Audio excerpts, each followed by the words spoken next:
Bluetooth headphones or earbuds have appealed to me for a very long time, but there's been a few things that have been holding me back purchasing them. For example, the battery life, the form factor, the size and weight, and also the ease of connectivity. But then a few weeks ago, the BeatsX were released, and they have the W1 chip to help with a few of these things and 8 hours of battery life. So I thought I'd give it a go. My pair arrived about 2 weeks ago. Ah! There you go.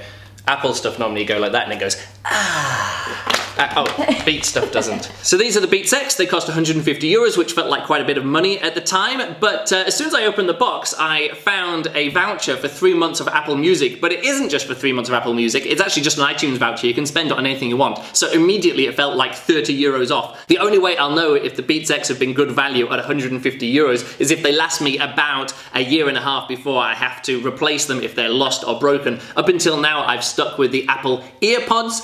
The reason why I stick with these is because I know they fit my ears perfectly and they're very easy to replace. You can buy them in any airport or Apple store or electronic store around the world. They cost about 30 euros each, but I replace them quite often. In the last 6 years, I've broken around about 21, 22 pairs of EarPods, and I've lost another 5 or 6 other pairs. So here's the thing, these cost 30 euros and only last a few months. These cost 150 euros and hopefully will last a few years, and then we'll see which has been worth it money-wise. So let's get on and start talking about using the BeatsX in the real world. First, how to pair them. What do I do? Do you put it next to it like this, or tap it next to it? Here we go, right. Quick start guide. Connect Beats, press power button for 1 second, then hold near an unlocked iPhone. So I guess that's the power button, so I've got to hold it for 1 second. Is there more than one button? Is that the power button? Is it? Yeah! Connect. Connecting.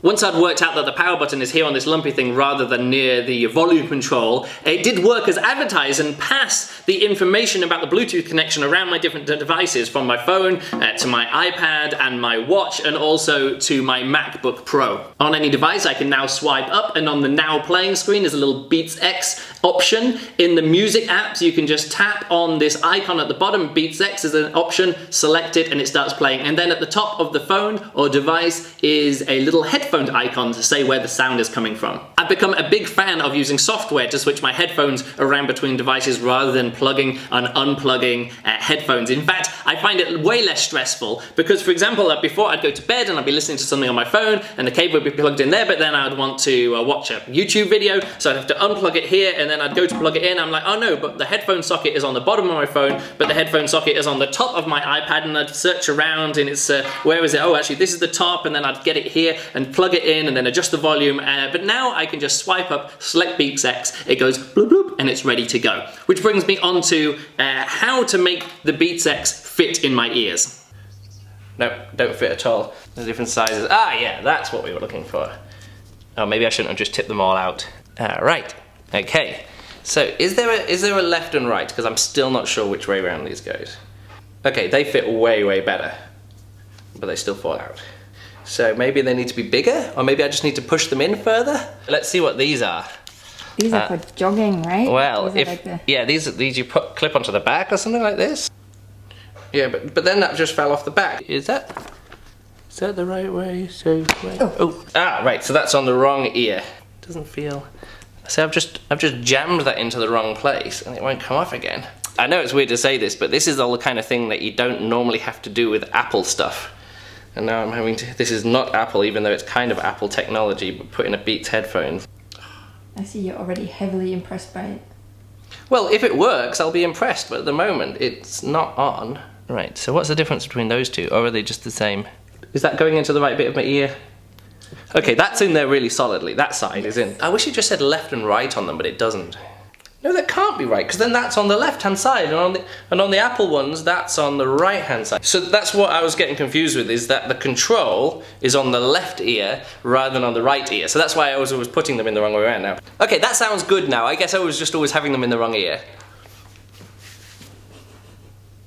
Left and right is marked on the BeatsX, but with black ink on a black cable, which is not very handy at all. And to be honest, even after 2 weeks of use, I've still not fully got used to having the volume control and play and pause on the left side rather than the right side. I shouldn't go much further without talking about the sound quality of these things, and to be honest, the sound quality is fine, it's okay. It's Bluetooth, they're very small, I wasn't expecting much, but then I didn't buy these to listen to amazing music and amazing quality, mostly for listening to audiobooks and podcasts and listening to music when I train. There is a big difference though between the earpods and these BeatsX, and that is the sound isolation. These earpods let in a lot of ambient noise and just rely on the volume of them to provide enough noise to hear over the ambient noise. These have got much better sound isolation, and there's pluses and minuses to the sound isolation of these. The plus side is that when I was training and there's other music playing in the background, I could just ignore that was blocked out and I could hear my own music without the other music getting in the way. But then when I actually want to hear ambient noise, these are a little bit too isolated. For example, if I'm walking around, I like to be able to hear the outside world, and also when I'm just hanging out in my apartment, I like to be able to hear things. For example, when someone knocks on the door and wants to deliver a package, I've missed a delivery probably because I was wearing these things. And also I like to hear it when my girlfriend talks to me or asks me a question, and with these I could just have both of them in my ears and always be able to hear it, whereas now I always have to just have one of these in my ears if I want to hear anybody else. Say if I'm working in the kitchen and Juliana says something from the living room, if they're like this, I can't hear her. So there's an issue. Maybe if you're switching from these to these, you may have relationship issues that you didn't know you were going to have. So that's something to watch out for. This might be where a normal review would finish after talking about how they fit and the sound quality and pairing, but I want to talk a bit more about using these in my real life. For example, I went running. Now these were listed as not being waterproof and not being sweat-proof, but to be honest, I went for a run and I don't sweat very much out of my ears, and I'm not concerned about them not being waterproof because I'm a normal person. I don't go running in the rain. A situation where waterproof earpods would come in handy is when I go on cruises and I like sitting in hot tubs, and normally I'd put in my earpods and plug them into my phone and put my phone just on a towel next to the hot tub, which always made me a bit nervous. Now, I've not been on a cruise or been in a hot tub recently, but I did try out this same technique in the bath. I put these on and put my phone well away from the bath, so I didn't have to worry about it getting wet. It's only an iPhone 6, it's not an iPhone 7. But one thing I did realize that once I got into the bath was that this thing around the neck was a little bit too low, but I found a solution. What I do is I just lift it up, put it here on top of my ears, and then I can sink down into the water all the way up to my neck, and this remains out of the water and completely dry. So that worked fantastically. One activity that I want to do while wearing BeatsX, which isn't relevant to most people watching this, is juggling, because I'm a professional juggler, but I think this is a good stand-in for people who want to do something really active, like dancing or whatever, with these things on. So I took them juggling and put them on, and I threw at a club and span around, and these just came straight off. And I tried it a few times, but they weren't staying on, and I thought this was going to be a complete deal breaker until I worked out a technique, which is put these around my neck, then lift up my t-shirt, tuck this under my t-shirt, put the t-shirt back down, and then when I was juggling from then on, no problems at all, spinning around, and they always stayed there, and I've had no problems doing that over the last few weeks of training. Another reason that I want to go wireless is that I don't always want my phone in my pocket when I'm training and juggling or doing anything active. So I did an experiment to check out the connectivity and the distance of connectivity with this W1 chip, and so I left my phone on the side, juggled in the middle of the hall. In fact, I went everywhere in the hall, never lost connectivity. Same here at home. I can go anywhere in my apartment, leaving my phone anywhere else in my apartment, and up until now I've never once lost connectivity, which is really great.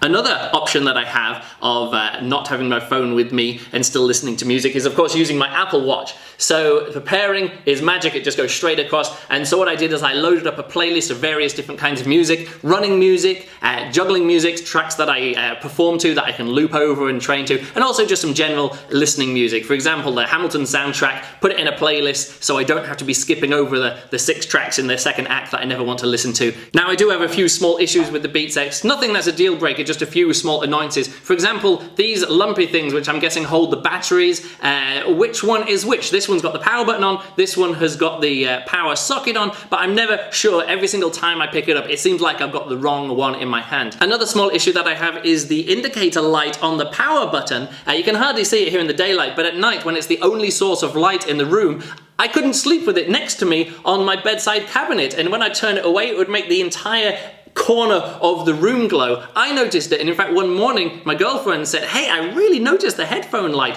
So of course I came up with an easy solution. I can just stick it in the drawer next to me. It's not a problem now, but I did need to get used to it. These BeatsX are black, which is good because they can kind of fade into dark clothing when you're wearing them. They don't stand out. However, I'm used to having white earbuds, and these black ones disappear in different situations. I lose them. For example, my sheets on the bed at the moment are black, and I lost these the other day and then found them on the sheets of the bed. But I guess that goes to show a good thing about these, and that is the battery life. I can use these all day, listen to hours and hours and hours of music and podcasts and audiobooks, and then still have enough power that when I get into bed at night I can leave them on and have them running and fall asleep with them in my ears and not have to worry about the power at all. The next morning I can just put them on charge for a while. In fact, I don't even know how long they take to charge, because generally any spare time that I've plugged them in has been enough to keep them going for the rest of the day, which is really great.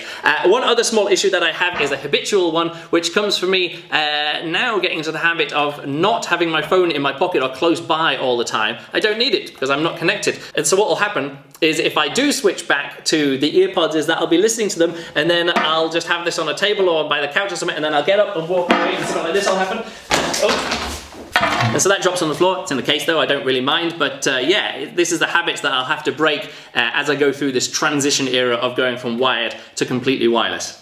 So that's a bit about me going wireless with the BeatsX. I guess if you want to go completely wireless, you can go with the Apple AirPods. I read some reviews and I realized they're not for me though. For example, they don't have the volume control and pause and play. And also a big thing that I do all the time is take one of these out my ear and just drop it, which is actually one of my favorite features of the BeatsX, this thing around the neck just to catch them when I take them out of my ears. It's even better, in fact, than using the Apple AirPods. In this case, I would take one out of my ear and then the weight of it would just be dangling around, and then pull this one out, or I'd take it off and then have to tuck it in here, and then when I take this one I have to tuck it in, and always have this cable going around. And I think the cable management is why these would always break so often. You can see that the little bit of rubber is already broken away from there. That's probably going to break pretty soon anyway. With this I don't have to worry about it. I can have this in my ear, take it out, drop it, and also a cool little magnet thing which makes them stick together. So that's really great. Anyway, that's it from me. I hope you've enjoyed this review. Thanks for watching, and I'll catch you next time.